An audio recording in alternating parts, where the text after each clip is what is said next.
வாழ்க வையகம், வாழ்க வையகம், வாழ்க வளமுடன். அருளாசன் அருள் தந்தை வேதாத்ரி மகரிஷி அவர்களும் ஒட்டுமொத்த மகான்களும் இறைநிலையும் என்னுள் சூக்குமமாக எழுந்தருளி இன்றைய நாள்காட்டி வரிகளுக்கான கவிவரிகளையும் அதற்கான விளக்கத்தையும் சிறப்பிக்க வேண்டுமாய் சங்கல்பம் மேற்கொள்கிறேன். அனைவரையும் பணிவோடு முதற்கண் வணங்கி ஆரம்பிக்கலாம் என்றிருக்கிறேன். அனைவருக்கும் இனிய காலை வணக்கம். வாழ்க வளமுடன். சாமிஜியினுடைய இன்றைய நாள்காட்டி வரிகள்.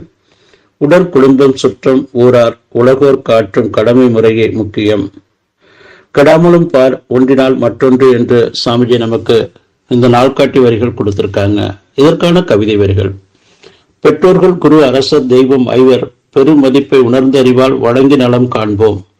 சுற்றத்தார், தான், குடும்பம், சமுதாயம், உலகம் சொல்லும் 5 பிரிவினருக்கும் கடமை செய்தே வாழ்வோம்.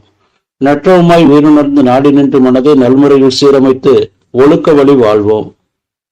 கற்றவர்கள் கல்லாதோர், ஆண்கள் பெண்கள் வாரீர், கருப்பு வெள்ளை தோல் நிறத்தோர்க்கு உலக மதம் ஒன்றே என்று சாமிஜி நமக்கு இந்த கவிதை வரிகள் கொடுத்திருக்கிறாங்க. சாமிஜி இன்றைய கவிதை வரிகள்ல சொல்றதுல என்ன? உடல், குடும்பம், சுற்றம், ஊரார், உலகோர் காற்றும் கடமை முறையே முக்கியம். நமக்கு சாமிஜி வாழ்க்கை தத்துவம் கொடுத்திருக்கிறாங்க. மனிதர்களுக்கு மட்டும் உள்ளது அறநெறி 3, ஒழுக்கம், கடமை, ஈகை. அறிவுநிலை படிகள் 3, நம்பிக்கை, விளக்கம், முழுமை. இறை உணர்வு பெற்று ஒவ்வொரு மனிதரும் அறநெறி பின்பற்றி வாழ வேண்டும். நமக்கு நம்ம ஒழுக்க சீலராக திகழணும். நம்ம உடல், உயிர், மனம், அறிவை இறைவத்து தன்மைக்கு மாற்றிக்கொள்ளணும்.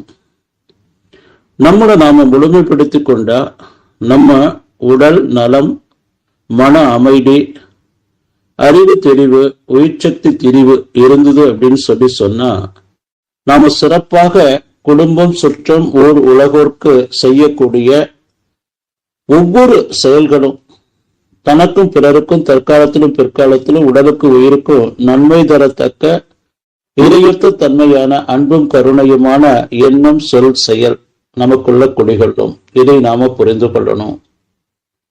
அதே போல குடும்ப சூழல் என்பது நம்முடைய வினை பயனை போக்கிக் கொள்வதற்காக இறைநிலை கொடுத்த பொக்கிஷம். குடு கூட்டல் இன்பம் என்று சாமிஜி சொல்லுவாங்க. வள்ளுவ பெருந்தகை சொல்லும் போது அன்பும் அறனும் உடைத்தாயின் இல்வாழ்க்கை பண்பும் பயனும் அது என்று 7 வார்த்தைகள்ல 1.25 அடியில சொல்லி வச்சிட்டாங்க.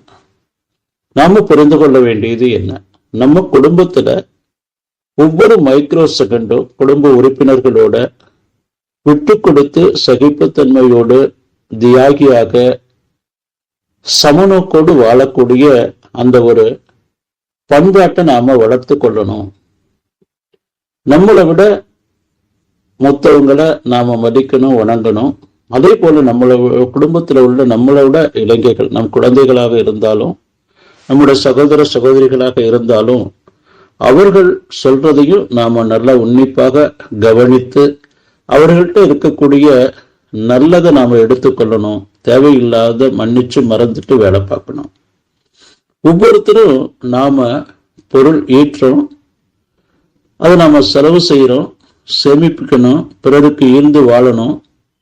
அப்போ நாம சம்பாதிக்கக்கூடிய அந்த பணத்துல சிக்கனமாக நாம வாழ்ந்து சேமிப்பு என்பது ரொம்ப ரொம்ப முக்கியமான ஒன்று. அதே போல சுற்றத்தாரோடு நாம எப்பவுமே இணக்கமாக இருக்கணும். அவர்களோடு நாம ஒவ்வொரு மைக்ரோ செகண்டும் அவர்களுக்கு உண்டான ஒரு உதவிகளை, நம்மால முடிந்த உதவிகளை நாம பிரதிபலன் எதிர்பார்க்காம அவர்கள்ட்ட நாம எதிர்பார்க்கும் போது அடுத்த நேரம் அவர்களோடு நாம சந்திக்கக்கூடிய ஒரு வாய்ப்பு ஏற்படும் போது என்ன ஏற்படும்னா அதுதான் முன்னாடி வந்து நிற்கும். அப்பப்போ நாம அவங்களுக்கு செய்யக்கூடிய பொருளாதார உதவிகளா இருந்தாலும் சரி, நாம நம்முடைய அறிவாட்சி தரத்தால உடலால செய்த உதவிகளாக இருந்தாலும் சரி, அவர்கள் நல்லா இருக்கணும் என்று சொல்லி அந்த பெருநோக்கத்துல நாம வாழ பழகி கொள்ளணும். ஊர், உலகோர். நமக்கு அருகாமையில உள்ள ஒரு அநாத ஆசிரமங்களுக்கு நம்மால் ஆன உதவியை என்ன முடியுமோ அதை செய்தா போதும். நம்முடைய வருமானத்துல ஒரு 2% ஒதுக்கி தனியா வைத்து அதன் மூலமாக என்ன வருதோ அதை கொண்டு அந்த பொருளாதாரத்தை கொண்டு அவர்களுக்கு நாம் உதவி செய்து வாழணும்னு சொல்லி சாமி சொன்ன வரிகளை சொல்லி நிறைவு செய்து கொள்றேங்க. உடல், குடும்பம், சுற்றம், ஒரு உலகோர்க்கு கடமை முறையே முக்கியம், கெடாமலும் பார் ஒன்றினால் மற்றொன்று என்று சாமிஜி நமக்கு இந்த வரிகள் கொடுத்திருக்காங்க. இதை நாம கடைபிடித்து வாழணுங்க. நன்றியோடு நிறைவு செய்து கொள்றேன். இன்றைய சிந்தனையை வாழ்க வளமுடன், வாழ்க வளமுடன், வாழ்க